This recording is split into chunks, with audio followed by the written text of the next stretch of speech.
그래서 윗입술은 이 수직선에 대해서 5mm 정도 나와 있고, 아랫입술은 한 2.5mm 정도. 아래 턱 같은 경우에는 3mm 정도 후방에 위치되어 있는 것이 보통 우리가 정상적인 범주라고 얘기하는 겁니다. 이 사람은 돌출이 아니야. 근데 그 사람은 실제 대면을 했어요. 원장님, 저는 눈만 뜨면 입이 튀어나온 것 같아요. 차라리 한 대 딱 쳐서 입을 넣고 싶어서. 이렇게까지 얘기하는 분이 있다니까, 진짜. 안녕하세요. 프렌디된 김쌤입니다. 오늘 이야기할 주제는 돌출입입니다. 입 툭 튀라고 얘기하기도 하던데요. 입이 툭 튀어나오는 거 맞나? 치과 교정하러 오는 환자분들의 가장 넘버원 문제는 삐뚤삐뚤한 문제와 돌출의 문제, 두 가지 문제가 거의 넘버 원, 투를 달리고 있습니다. 달리는 건 아니죠. 아무튼 오늘의 이야기의 주제는 돌출에 관한 이야기로 국한시켜서 해보도록 하겠습니다. 먼저 돌출입을 한번 분류를 한번 해보죠. 우리가 보통 돌출입이라고 하면 골격, 즉 윗턱과 아래턱의 크기는 비교적 정상인데 치아만 튀어나온 거, 요런 게 이제 돌출이에요. 가장 기본적인 돌출이겠죠. 뼈는 정상인데 치아는 돌출되어 있는 거. 두 번째는 윗턱이 나온 경우, 치아는 따라 나오죠. 혹은 따라 나오지 않을 수도 있지만 어쨌든 윗턱이 앞으로 나온 경우, 잇몸 돌출도 여기에 포함될 수 있습니다. 혹은 아래턱이 작은 경우, 무턱이라고 보통 얘기하죠. 이게 복합적으로 나타나기도 해요. 즉 턱의 문제가 있는 돌출의 경우죠. 세 번째는 약간의 주걱턱, 즉 아래턱이 조금 튀어나온 돌출도 있습니다. 자, 이런 경우가 저는 이제 경험적으로 이제 환자들을 통해서 제가 들은 얘기인데요. 진단으로 떠왔어요. 근데 치성 돌출도 아니고 윗턱과 아래턱의 차이로 인한 돌출도 아닌데, 즉 윗턱이 크거나 아래턱이 작은 돌출도 아닌데 약간의 주걱턱인데 본인은 돌출이라고 평가를 하고 있더라고요. 그러니까 이건 어쩌면 일반인들이 그냥 내가 돌출이라고 하면 아래턱이 나온 경우도 이제 돌출이라고 얘기하는 것 같아요. 자, 이렇게 세 가지 분류로 일단 나눌 수 있어요. 돌출은. 그래서 정확한 그런 카테고리에 맞아야 되는 거니까 객관적인 평가 기준이 분명히 있습니다. 그래서 이러한 부분들을 이야기를 두 번째로 해보죠. 제일 첫 번째 우리가 흔히 아는 에스테틱 라인에 대한 돌출입 평가예요. 이 코끝과 턱끝을 연결한 라인을 심미적인 라인, 에스테틱 라인이라고 얘기를 하죠. 옆으로 딱 제가 돌려볼게요. 자, 보시면 윗입술과 아랫입술의 관계가 보이시죠? 아랫입술은 살짝 터치, 윗입술은 0.5mm 정도 뒤로 들어가 있는 것이 정상이라고 얘기를 해요. 이게 첫 번째 기준선이고요.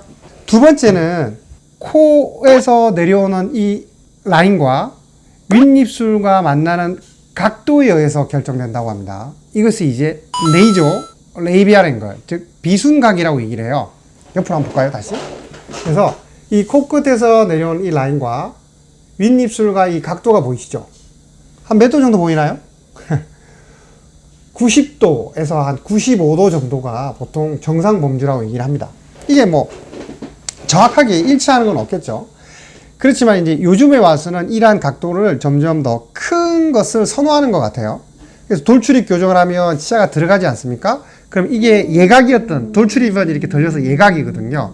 이것이 점점점 커지는 거죠. 그래서 이제 정상 각도인 90도, 95도를 넘어서서 더 많이 들어가기를 원하시는 것 같아요. 여러분들 이제 연예인들을 한번 잘 보시면 거의 100도 이상 되는 분들이 꽤 많아요.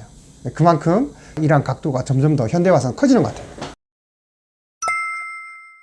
세 번째 기준은 엑스레이 상으로 세팔로라고 하는 측무 엑스레이 사진에서 우리가 평가할 수 있어요. 여러분들이 집에서 확인하기는 힘듭니다. 그래서 이제 엑스레이 사진 한번 잠깐 보시면 이 수평선에 수직선을 내린 그 기준선과 윗입술과 아랫입술과 아래턱의 전후방적인 관계에 의해서 평가를 할 수 있어요. 그래서 윗입술은 이 수직선에 대해서 5mm 정도 나와 있고, 아랫입술은 한 2.5mm 정도. 아래턱 같은 경우에는 3mm 정도 후방에 위치되어 있는 것이 보통 우리가 정상적인 범주라고 얘기하는 겁니다. 자, 지금 말했던 이러한 세 가지 기준선에 철저하게 원칙적으로 적용시켜서 당신은 이 기준선에서 튀어나왔으니까 교정해서 넣는다, 발치 혹은 뭐 3mm 더 넣어야 돼, 절대 그렇지 않습니다. 더 중요한 것은 여러분들의 주관적인 판단입니다. 진짜 중요한 것 같아요. 왜냐하면 사진을 가지고 우리가 객관적으로 평가할 수 있잖아요. 의사들이 지금과 말했던 그런 기준에 따라서 이 사람은 돌출이 아니야. 근데 그 사람은 실제 대면을 했어요. 원장님, 저는 눈만 뜨면 입이 튀어나온 것 같아요. 차라리 한 대 딱 쳐서 입을 넣고 싶어서. 이렇게까지 얘기하는 분이 있다니까, 진짜. 거꾸로 입이 좀 나왔어, 우리가 보기에. 그리고 실제 객관적인 그런 기준으로 돌출입이에요. 그래서 돌출입 교정이 필요하다라고 얘기를 해요.